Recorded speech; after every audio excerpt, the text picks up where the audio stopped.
Good morning, students. Welcome to week one lecture on human resource management. As you can see right here behind me, I'm sitting right in front of Abraham Lincoln's Memorial in Washington, D.C. And we couldn't have a better example of someone that was a quality manager slash leader. He managed people. He managed circumstances. He managed organizational factors that I wouldn't want to have to deal with, quite frankly. In probably the most important role in office, arguably, in the entire world. So he is a great example for us. So that's why Abraham Lincoln is right behind us today. So everybody say hi and wave to President Lincoln, and he's just going to be looking over my shoulder to make sure that I do this right today, okay? So first slide, week two. I want to point out that we will not be going through every chapter. As I said in the introduction lecture, that we won't go through all 16 chapters. We're not going to go through all 600 pages of the textbook. And you can all shout a big amen and high five each other through the internet. But you also know that each week you're going to have enough homework without me doing a video lecture for each chapter that we will cover. So today, for this week, you've got chapters 1 and chapters 2 to cover. So I'm going to do the video lecture on chapter 2.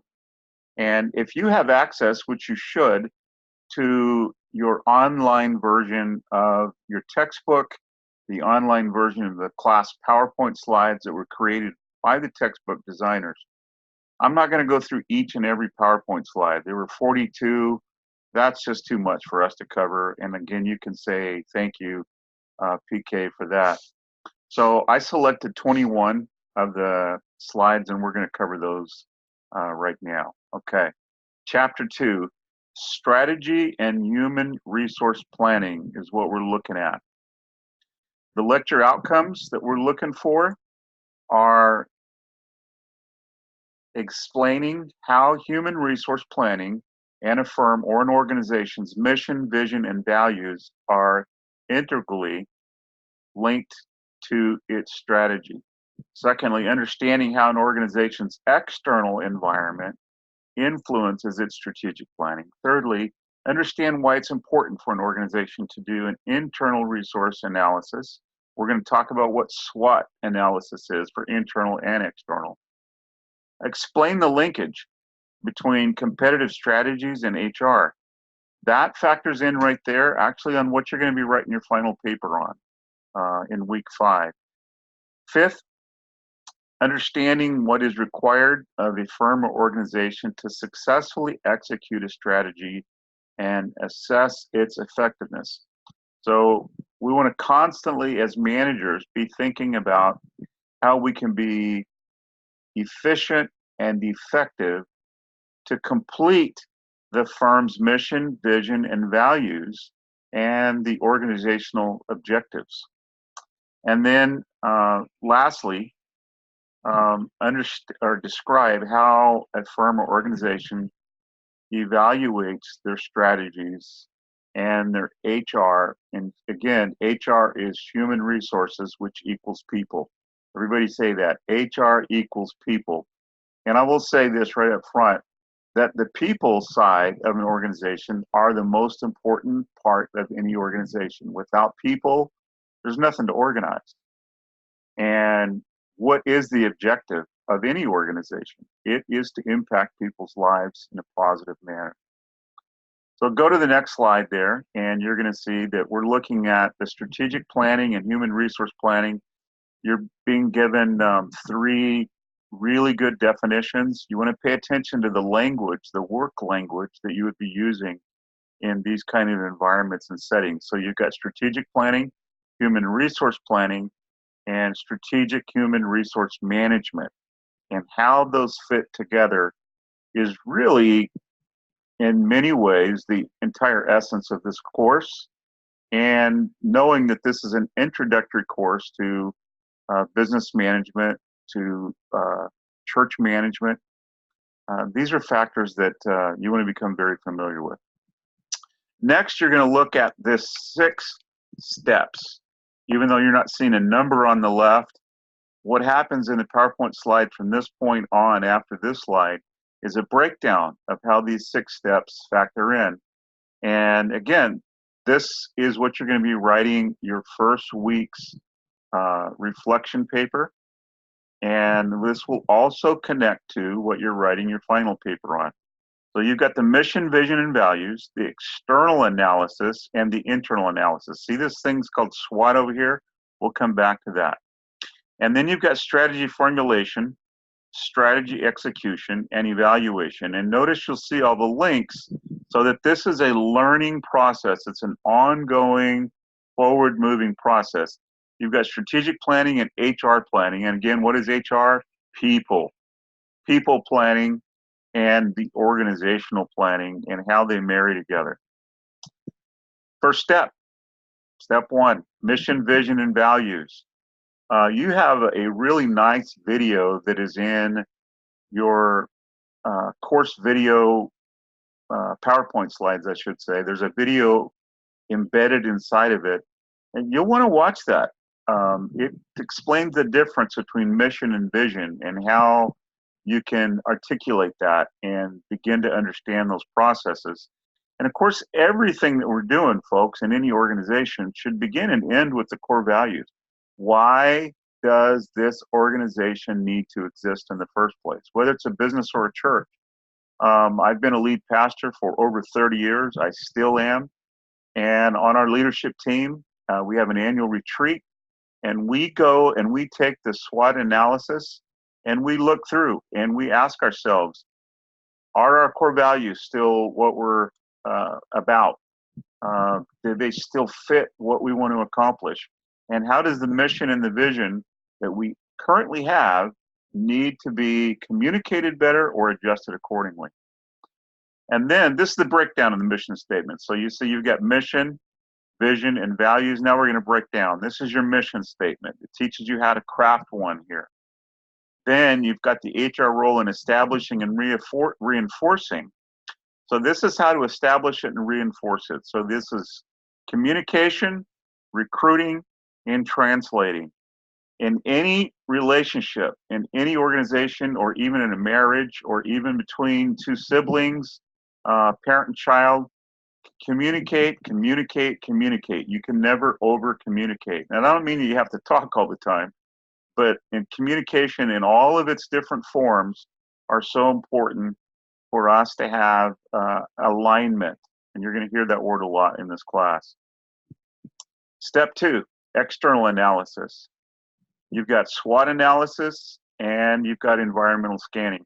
SWOT analysis is a tool, and you're going to want to become very familiar with that. You're going to write on it during this course, and you're going to learn how to become comfortable in using a SWOT analysis. Again, as I said, I'm a pastor of a church. Every time we have a major event at our church, our staff sits down the following week, and we do a SWOT analysis on that event. And I said annually at our leadership retreat, we do a SWOT analysis. Are we on track? Are we on target? What shifts do we need to make? What do we need to do better? What do we need to stop doing? What do we need to do differently?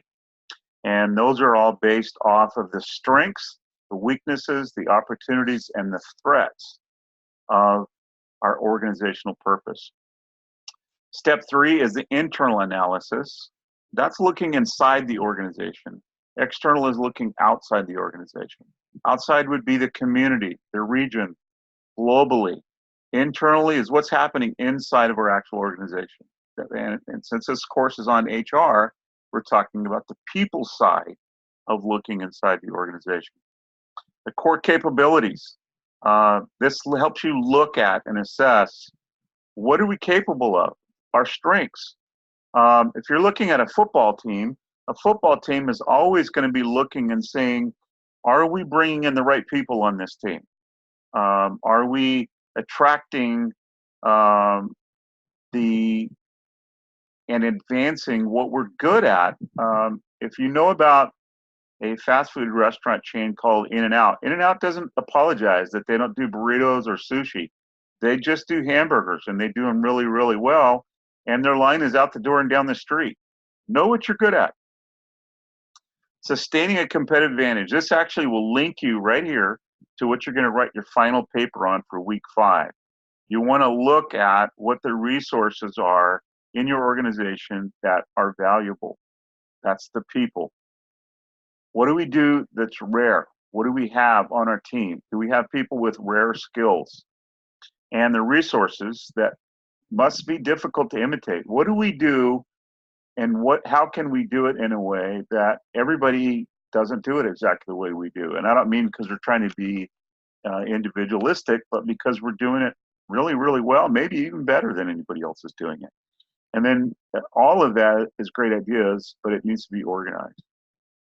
Then you're looking here at the 4 basic types of an organizational culture known as the OCAI. Clan, adocracy, hierarchy, and market. There's some really good information on there. And also, if you want a website to go and have some fun and do an assessment of your organization, contact me and I can get you that link. Step 4 is formulating a strategy.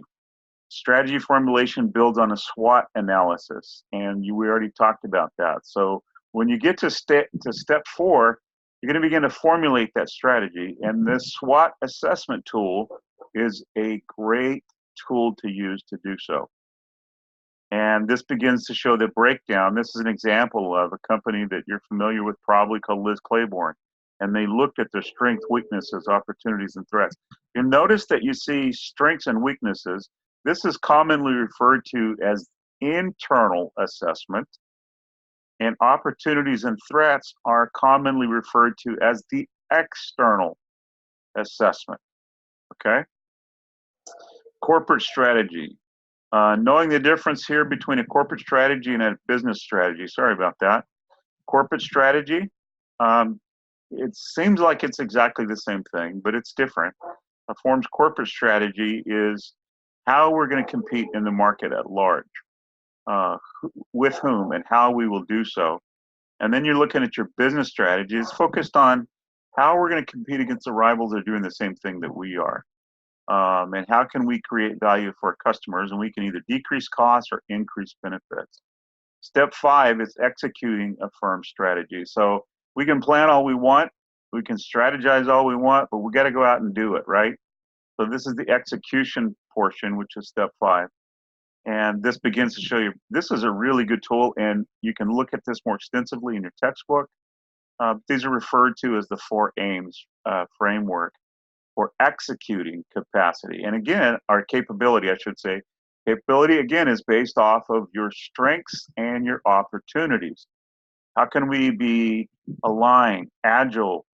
What are our abilities, and how are we structured? The process, procedures, the steps that we take to create structure. And that's why you're seeing the word architecture, because you're talking about structure. Just like this building behind me for the Lincoln Memorial. They had to design that, and that's the architecture behind it. And then step 6, again, is the evaluation. Evaluate what we've done and then make adjustments accordingly. And so it's cyclical. This is not a step 1 through 6 and then you quit. It's cyclical. Once you get to step 6, go back and look at step 1 again. And then you're evaluating a firm's strategic alignment. Again, this has everything to do with what you're going to be focusing on for week 5. There is a great video embedded again on what a balanced scorecard is. It gives you a great example. It takes about 5 minutes to watch it. I watched it. Very helpful. I would encourage you to do so. And that is shown right here, the communicating strategy with a balanced scorecard. So students, we'll see you online. Again, you have contact information if you need me for my phone number. I've given you instructions to text me first so that I know you're not a telemarketer. We all get enough of those. So I just ignore phone calls that I don't know who the number is coming from. I don't save them. I don't do anything with them. So text me your information first and I'll note you. Again, blessings on you this week. You can do this. I am an online student myself for my graduate degree. So trust me, you're smarter than I am. So if I can do it, you can do it. Have a great week. Blessings to you.